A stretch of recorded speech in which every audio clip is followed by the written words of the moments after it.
Shalom, apa kabar untuk kita semua? Saya yakin dan percaya kita senantiasa dalam penyertaan dan tuntunan Tuhan. Bertemu kembali dalam renungan harian Majelis Resort GKI Sampit, edisi hari Senin tanggal 8 September tahun 2025. Adapun nas yang menjadi dasar dalam perenungan bagi kita yaitu terdapat dalam kitab Yeremia pasal yang ke-18 ayat yang pertama sampai yang ke-17. Saya tidak membaca secara keseluruhan dari ayat ini. Silakan Bapak Ibu baca secara pribadi. Saya hanya membaca ayat yang ke-6, di mana judul perikopnya yaitu pelajaran dari pekerjaan tukang periuk. Firman Tuhan bagi kita dalam ayat yang ke-6 demikian. Masakan aku tidak dapat bertindak kepada kamu seperti tukang periuk ini, hai kaum Israel. Demikianlah firman Tuhan. Sesungguhnya seperti tanah liat di tangan tukang periuk, demikianlah kamu di tanganku, hai kaum Israel. Adapun tema dalam renungan ini saya membuatnya dengan judul yaitu kuasa Tuhan. Bapak Ibu yang dikasih dan diberkati Tuhan, ketika kita boleh sungguh merenungkan keberadaan kehidupan kita di tengah dunia ini, ketika kita dijadikan dan diciptakan oleh Allah, kita dijadikannya sungguh amat baik. Bahkan kita dijadikannya segambar dan serupa dengan Allah. Ini adalah bagian keistimewaan kita. Kita sungguh berharga di mata Tuhan. Tetapi ketika dosa menguasai manusia, tingkah laku dan perbuatan manusia menjadi jauh dari apa yang Tuhan kehendaki. Kita boleh melihat dan belajar dari apa yang menjadi pergumulan Nabi Yeremia, demikian pun Allah. Ketika ia melihat bangsa pilihannya menjadi jauh dari apa yang ia inginkan. Mereka hidup dalam setiap pelanggaran, dalam dosa, dalam ketidaksetiaan kepada Allah. Sehingga ketika kita boleh melihat bagaimana suatu firman Tuhan bagi kita pada saat ini. Dalam kuasa Tuhan kita dijadikan.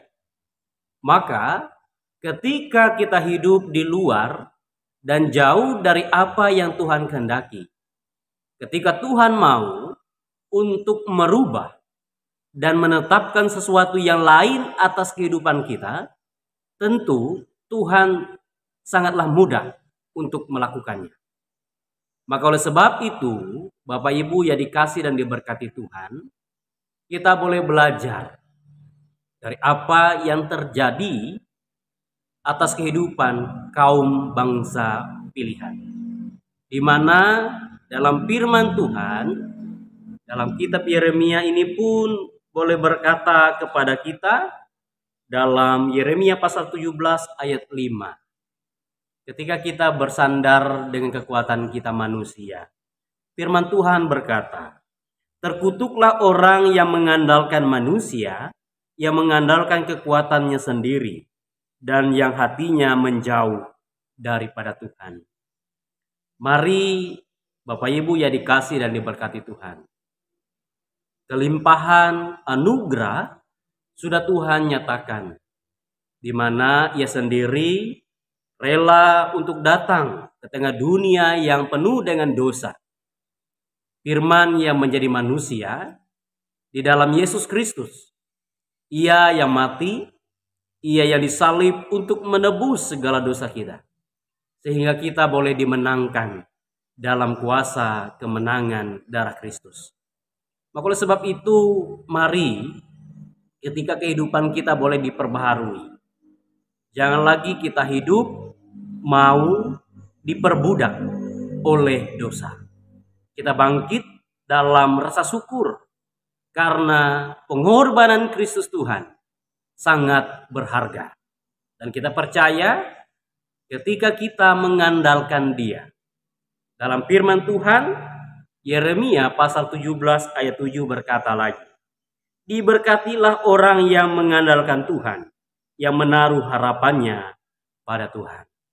Jadi Bapak Ibu yang dikasih dan diberkati Tuhan, dalam kuasa Tuhan, kehidupan kita, ketika Ia membentuk kita dari semula dalam setiap kerinduan yang sempurna, mari juga kita berjalan dalam penyertaan Roh Kudus, supaya apa yang dirindukan Tuhan selalu senantiasa menjadi andalan untuk kita terus hidup di dalam Dia. Dan kita percaya, ketika kita dalam pergumulan masalah, dalam kita bersuka cita dalam hidup ini, ketika Tuhan yang menjadi sesuatu yang prioritas, yang menjadi andalan utama atas hidup kita, Tuhan senantiasa ada. Biarlah dari kaum bangsa Israel kita selalu belajar. Mereka dibentuk, didisiplinkan untuk menjadi umat yang sungguh diberkati.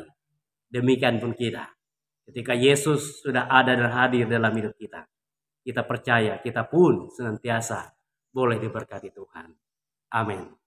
Kita mengambil saat teduh, kita berdoa. Terima kasih ya Bapa atas setiap firman-Mu yang mengingatkan kami, yang menegur dan mengajar kami, supaya kami senantiasa ada hidup di dalam Tuhan. Kami bukanlah siapa-siapa. Kami dijadikan dari debu dan tanah. Maka oleh sebab itu ketika Tuhan menghembuskan napas kehidupan, kami dijadikan segambar dan serupa. Kami dibuat sungguh amat baik. Dari situ Tuhan menjadikan kami sungguh istimewa. Kami ingin menjadi berkat dalam setiap hidup kami demi kemuliaan nama Tuhan. Maka inilah kehidupan kami. Pakailah kami ya Bapa, supaya menjadi alat di tangan-Mu. Di dalam nama Tuhan Yesus Kristus kami berdoa. Amin. Sampai berjumpa dalam renungan harian yang selanjutnya. Tuhan Yesus memberkati kita. Shalom.